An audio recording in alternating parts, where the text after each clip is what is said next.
Well, good morning to our viewers here in the U.S. and hello to everyone joining us around the world. We're starting with breaking news on Capitol Hill, that early morning vote after a tumultuous Friday for President Trump. Yeah, we have a live look for you right now over Washington, where after hours of debate, last-minute changes, one Republican holdout, the Senate did pass its version of major tax reform, and President Trump already praising the vote on Twitter. Well, despite, or rather, Democrats are slamming the GOP, claiming the process was done in secret and rushed, and some senators even waving parts of the bill around, showing here handwritten changes made to the bill late last night. Now, despite those criticisms, it's an important victory for President Trump, who promised to give Americans a huge tax cut for Christmas. But hanging over all of this, of course, is this serious development in the Russia investigation, a guilty plea by the president's former national security advisor, Michael Flynn, who admits that he lied to the FBI about his contacts with the Russian ambassador, which could see him flip on other members of the president's inner circle.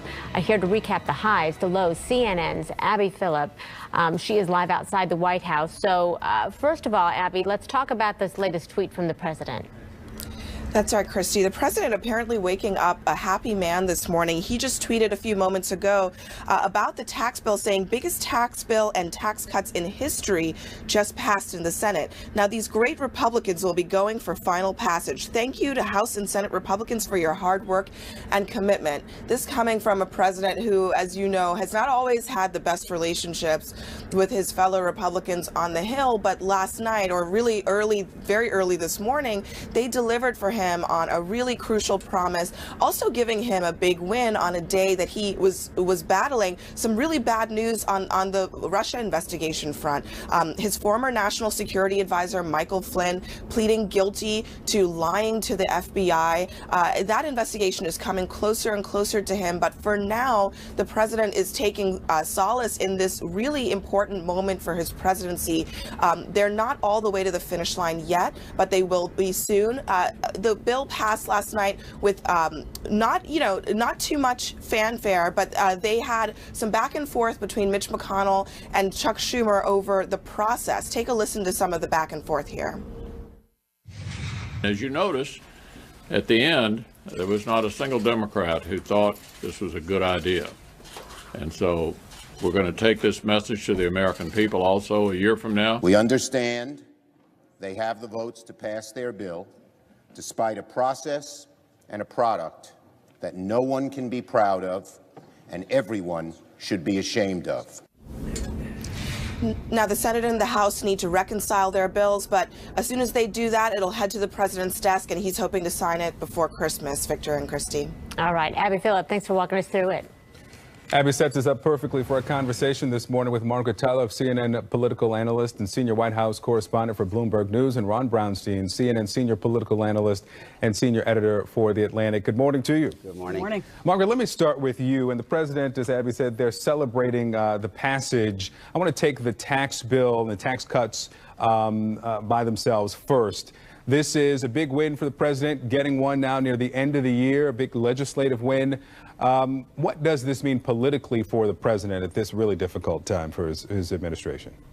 Well, certainly this is a political lifeline for the president and for the Republican Party heading into those midterms. Assuming that this emerges from the conference committee, it's always theoretically possible something would trip this up. But the hardest part is most likely done now, which was getting the approval on the Senate side. And this would allow him to go into those midterms with at least one accomplishment, so to speak, when they weren't able to do the health care repeal. It also may give them a backdoor way to do that individual mandate repeal that they weren't able to do on their own. But there are real questions about how it affects middle-class families, the very people who it purports to help. Before we talk about Flynn and the impact of that on the celebration here, Ron, to you, the president mentioned that now they're going to go in for final passage, this conference committee, where they have to reconcile the House version and the Senate version. Some significant differences here. Are we expecting a protracted fight here between the two chambers, or is this expected to move through pretty quickly? No, I think they've shown that they want to get this done, that they fear failure enough that they are motivated to find common ground between seen them. But look, normally passing a tax cut politically is a slam dunk. I mean, this is much more of a political gamble. You're looking at polling that is 2-to-1 opposed, 60% of Americans saying it will benefit the rich at the expense of the middle class. Their own scorekeeper saying it will increase the deficit by $1 trillion, just as the baby boom is moving into retirement and creating enormous financial pressure on Social Security and Medicare. 60% of the benefits to the top 1%. And I think most critically, where this departs from previous tax bills in 81 and 2001, is that unlike those bills, it actually raises taxes on a lot of people, particularly in the upper middle class, particularly in blue states. And you will now have Republicans running in places like Southern California, New Jersey, New York, Northern Virginia in the 2018 election, who will be asked to explain why they were raising taxes on their own voters to cut taxes on people who are richer or businesses or in red states. So it beats the alternative, as Margaret was saying. If this would have failed, the sense of Congress in disarray would have been, potentially very damaging. But this is a bill that is facing significant headwinds in the public assessment and in kind of the analytical assessment of what it will mean. And it is by no means, I think, a sure winner, particularly in the places that are most at risk in those upper middle class, white collar suburbs. Yeah, let's actually listen to Paul Ryan here. Now, of course, the Speaker of the House, then chair of the House Budget Committee in 2013. This is what he said then. Our debt is a threat to this country. We have to tackle this problem before it tackles us. The debt will weigh down the country like an anchor. In short, we are on the verge of a debt crisis. And Margaret, we could have picked from a long list of prominent House and Senate Republicans who have said this in years past and now have voted for these two versions of tax reform. How do they reconcile this with their voters when they go back to their districts for their break? Well, right now it's because most people don't actually understand what's in this legislation. I mean, but it does. The estimates say that it will raise the deficit by more than $1 trillion, that it will not pay for itself. Republicans contest that and say, no, it really will pay for itself. But right now there's no math that shows that it will. That's, broadly accepted. There are disparate implications if you live in an expensive state on either coast, which many Republicans as well as Democrats do. There are implications if you rely on health coverage under the Affordable Care Act. Depending on how this comes out of conference, this may help to collapse that system, which if you want to collapse the system is fine, but if you rely on it is a real problem, may have implications for student loan debt. And the corporate tax cut is permanent, but people should know that the individual tax relief under this legislation is now 10 years. It's not permanent. So, Victor? Yeah, go ahead. Can I add real quickly? The debt really illuminates, I think, one of the least understood aspects of this, which is the generational implications of this bill. Because when you're adding $1 trillion or $1.5 trillion in debt, in essence, you are funding current consumption at the expense of younger generations who are going to have to pay it in the future, pay off that debt. 8% of people under 35 make $100,000 or more. The net worth of people in their 50s is 15 times the average net worth of people in their 20s and 30s. This is a bill that benefits older America, which is largely white America, older white America, which is the base of the Republican coalition, and passes the bills on to kind of younger, diverse America. And just one prediction you can hold me to: if in fact they come back next year, as they're suggesting, and try to cut entitlement programs, retirement programs, to help offset the cost of this bill, first of all, it's a political risk, but if they do it, they will phase in those cuts so that almost all of the baby boom will have retired before they go into effect. And you could end up with a situation where younger generations are paying off the tax bill, paying for the retirement of the baby boom, and then having their own retirement retrenched. I mean, there are big generational implications of this that kind of go to the disparate coalitions that each side is now mobilizing. Well, the proponents of this bill say that the answer is one word: growth.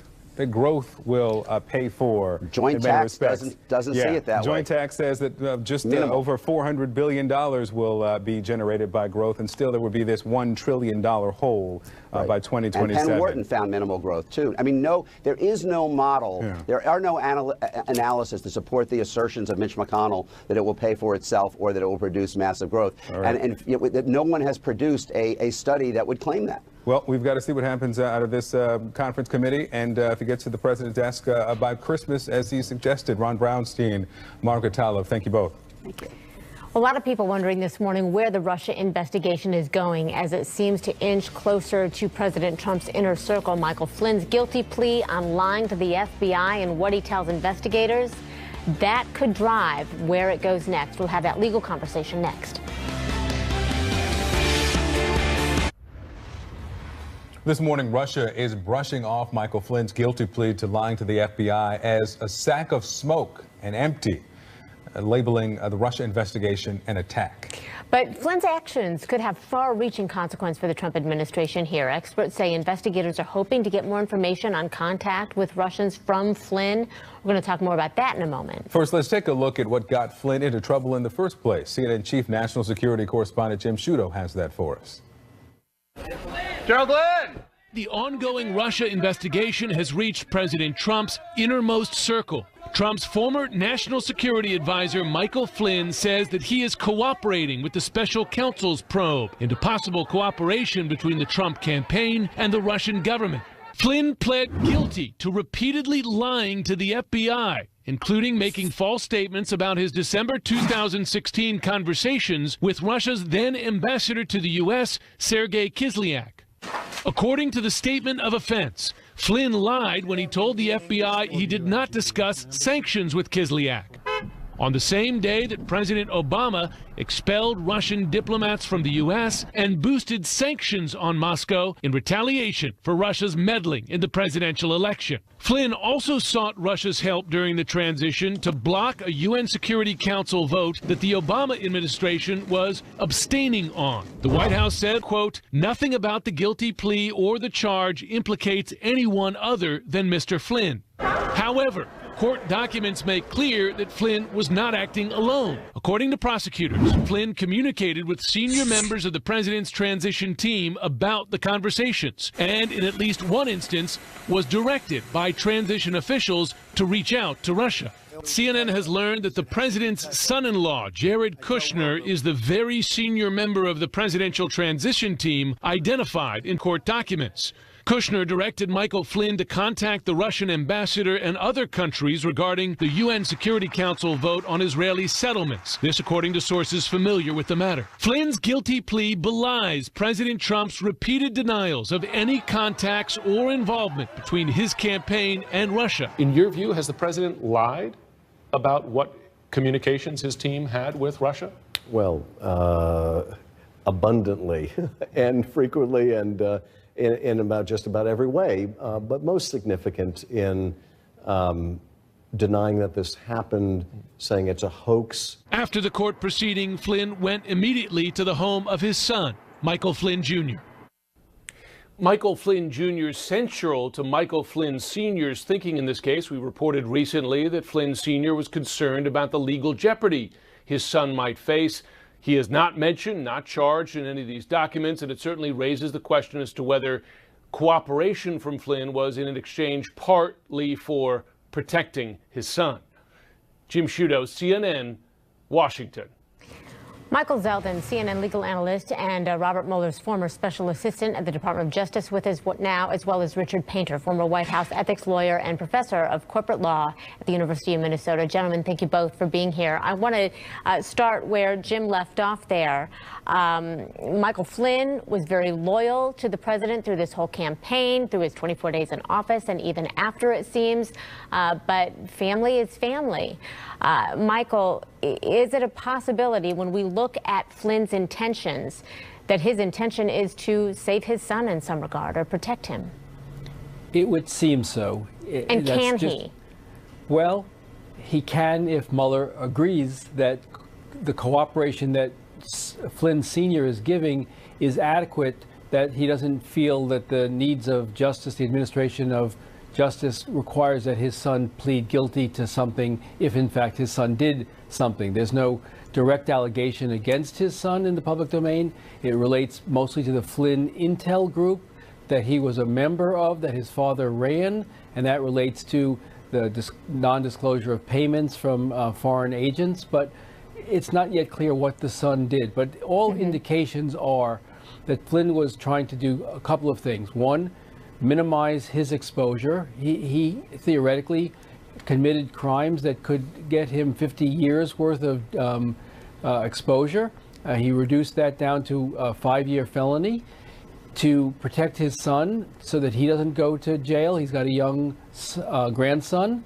And then 2, to offer cooperation with respect to other aspects of the Mueller investigation, most particularly the issue of the relationship between the campaign and Russian surrogates.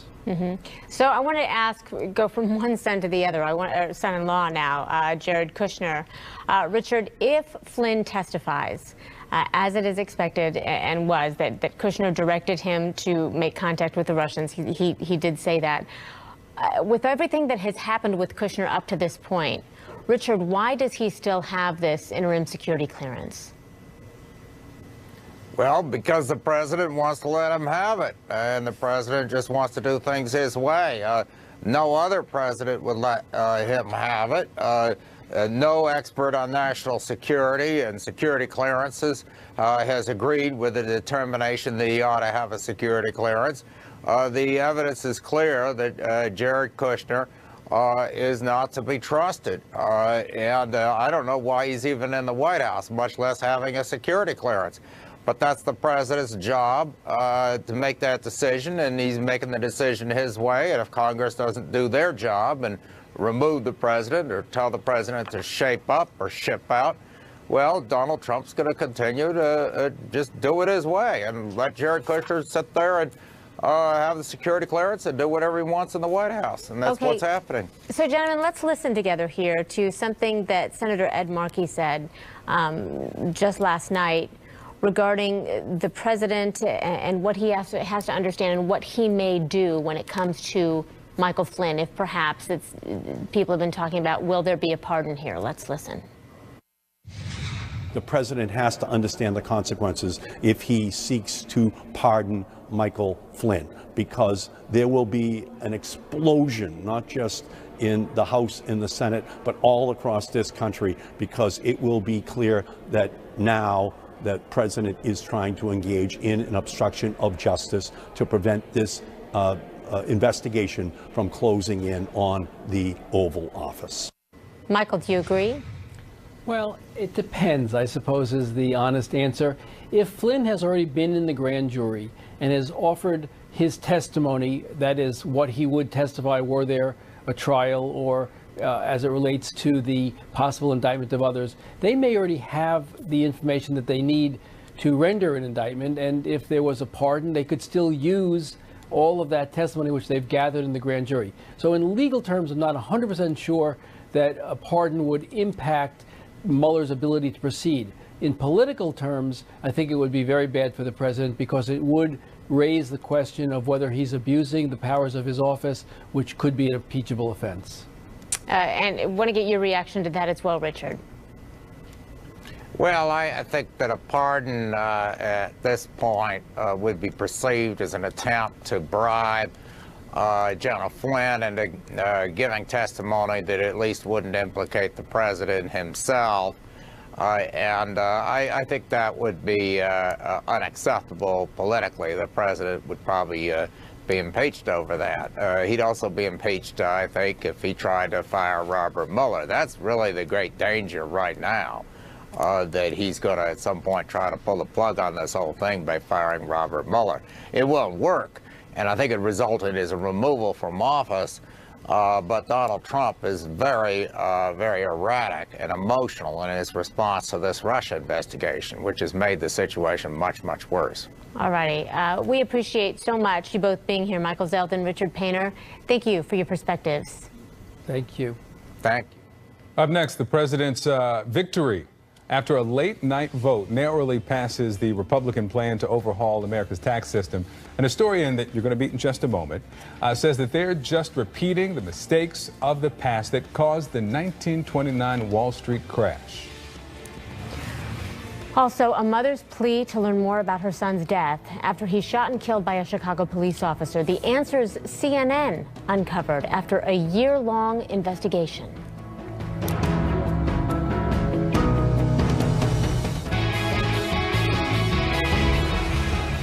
So great to have you with us. 29 minutes past the hour. I'm Christy Paul. I'm Victor Blackwell. President Trump is thanking GOP members of Congress after a 51-49 vote in the Senate, gets him one step closer to signing the tax cuts he promised for Christmas. Now, the overhaul would be the first major legislative win for this president, and it would fulfill a major campaign promise.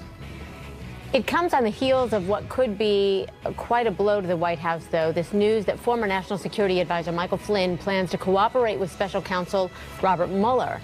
Flynn admitted to lying to the FBI about his contact with the Russian ambassador. House Speaker Paul Ryan is ready to get a look at the Senate's tax bill. He said this in a statement: "I commend my Senate colleagues for this historic action. For the first time since 1986, both the House and the Senate have passed a major overhaul of our nation's tax code. But with that overhaul comes an estimated $1.47 trillion addition to the deficit by 2027, something that Speaker Ryan and other Republicans fiercely condemned in the past." Joining us now to reconcile several elements of the legislation, Republican strategist Evan Siegfried, Republican commentator Joseph Borelli, and CNN political commentator and Democratic strategist Maria Cardona. Good morning to everybody. Good morning, Victor. So let's start with that number, $1.47 trillion, that number coming from the Congressional Budget Office. I'd like to go to the Joint Commission on Taxation that did a dynamic scoring, which means they took into account the potential economic growth. They say that economic growth will account for about $450 billion. Still, there will be this $1 trillion addition to the deficit within 10 years. Joseph, first to you. I'd imagine a supporter of the legislation that was passed just before 2 a.m. this morning. How is that fiscally conservative, fiscally responsible? Reconcile that with what we heard from Republicans before this administration and the support for this bill. Well, a tax bill, I think, by definition, is almost fiscally conservative.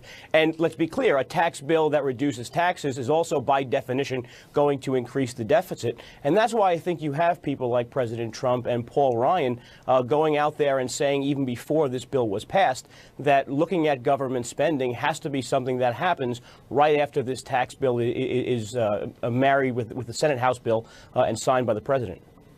Maria, to you, many Republicans, even a couple we've had on the show this morning, ask, where was this concern for deficits in the last 8 years during the Obama administration from Democrats? To that, you say what?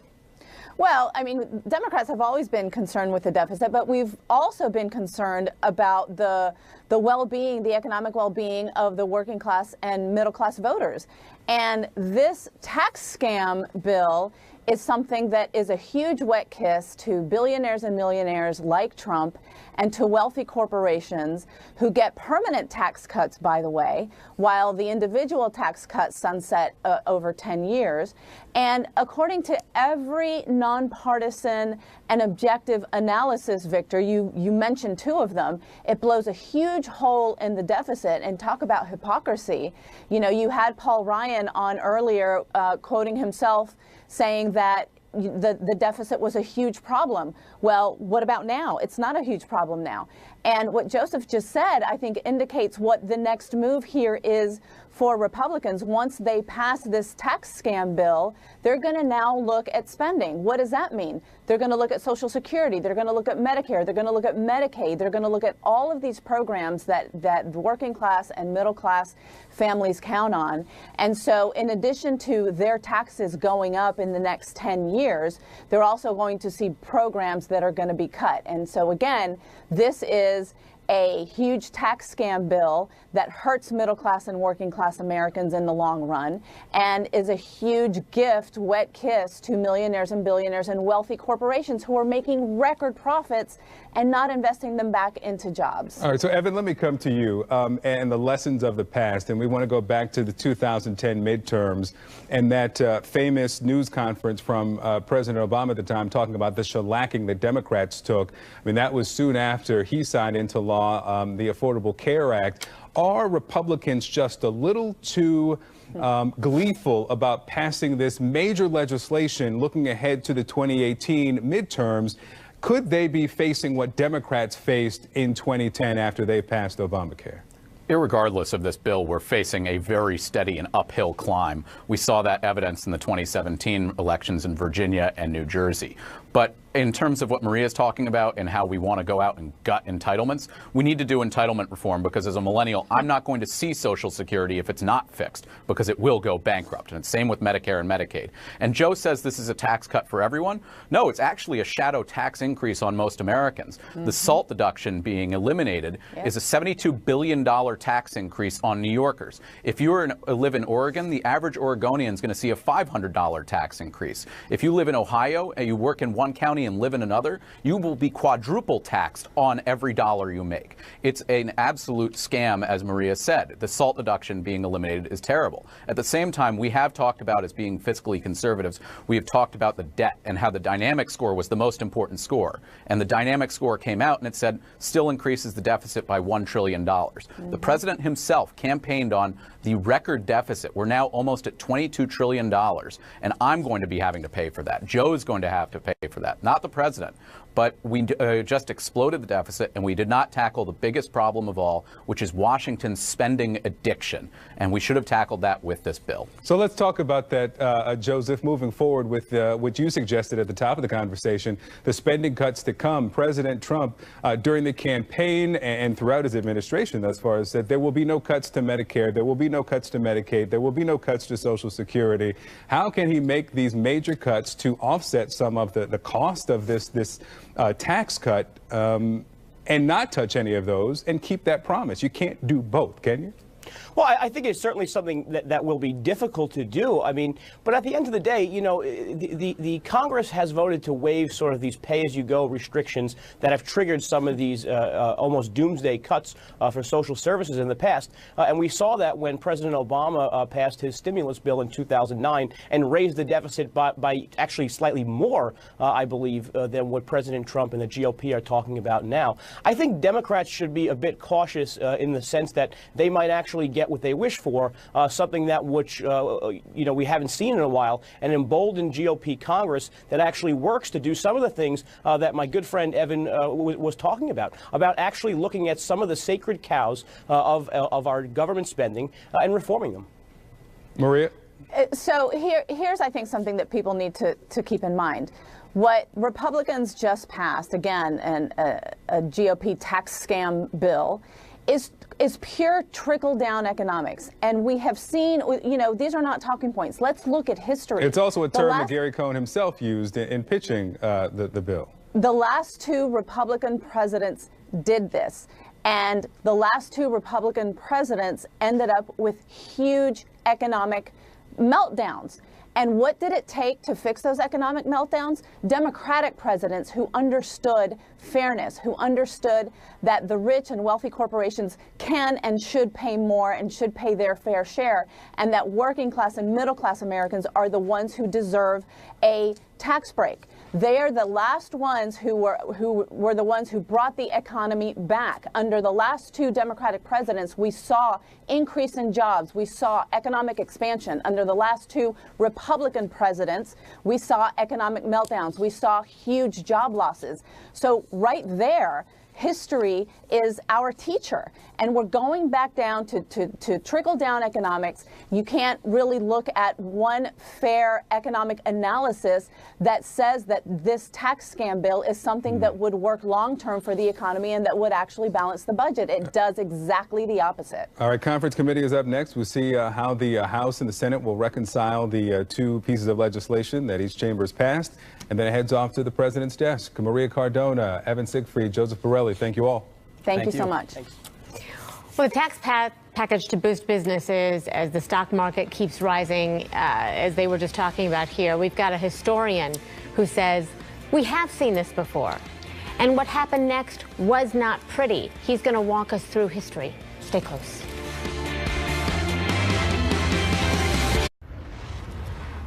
Well, the runaway stock market, a tax bill pitched as a way to boost business and help the middle class, all cheered on by the White House.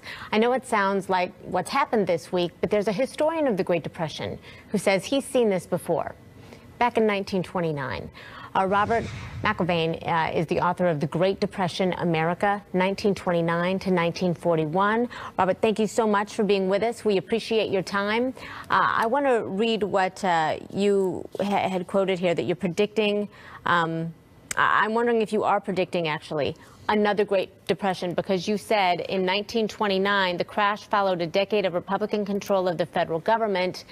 You talked about trickle-down economics, so to speak, but is what you're seeing happening overnight that we've seen in the last several hours the beginning of what you have studied from 1929?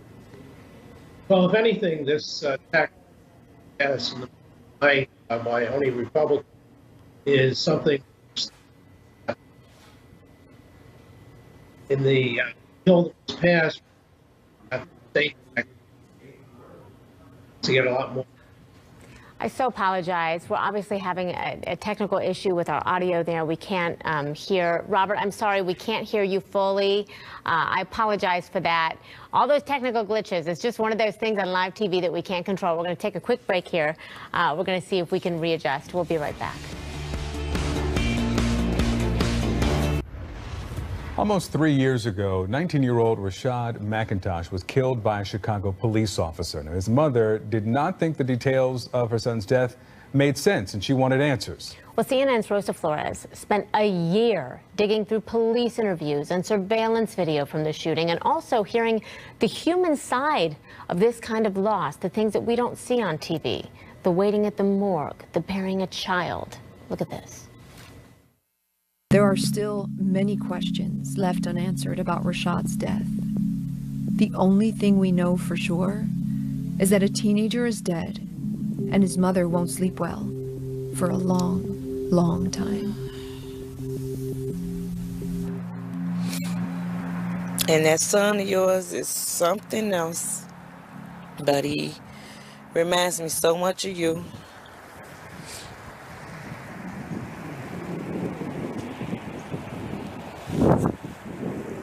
We'll keep fighting till I get justice for you. CNN's Rosa Flores joins us now to talk more about the reporting. All right, so what did you learn that really stuck with you? Because this is important. You know, we usually cover officer-involved shootings, and we usually just cover the actual shooting. Yeah. Well, we really dug deep, but unintentionally, because what started this investigation was a phone call from this woman with horrific photographs of her son post-mortem. And after looking at those photographs, we couldn't stop. We couldn't stop digging, trying to find out what happened to her son. Those clues then led us into looking into the police investigation. Take a look.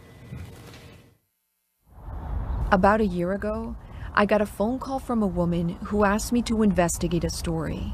This happens all the time where I work. Good morning, this is Rosa from CNN. How are you? How have you been? The woman's name is Cynthia Lane, and in the summer of 2014, her son Rashad was shot and killed by a police officer. Justice for Rashad! Son didn't have anything. He begging on his knees, both hands in the air, begging, please don't shoot me, don't shoot me. He shot him anyway. But this story doesn't begin when the shots were fired. This story begins a few days after, at the funeral home. It's about 5:30, and Cynthia is just tired, just exhausted. It's hot outside. She had asked for an open casket for her son and had been shopping all day for a short-sleeve shirt for him to wear. But the funeral director tells her, he can't wear this short-sleeve shirt, baby.